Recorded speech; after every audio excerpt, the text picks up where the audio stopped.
Hello, I'm in a 2019 Nissan Versa, and today I'm going to show you how to connect your phone Bluetooth to your vehicle interface. So first we'll start the vehicle. I'll wait just a moment for everything to load. In the meantime, make sure your Bluetooth is turned on and you have a pairing mode.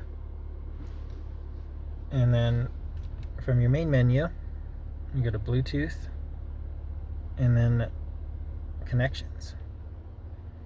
We're going to add new. So now we're going to be looking for something that says My Car pop up, which there we go. And then some random numbers that match. So I hit pair. You should be there.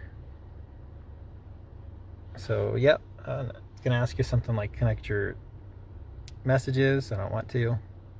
But yeah, now you should be able to listen to music, take calls, things like that through your vehicle. And sometimes there's a max number of phones, so you might have to delete a phone first before it lets you add one.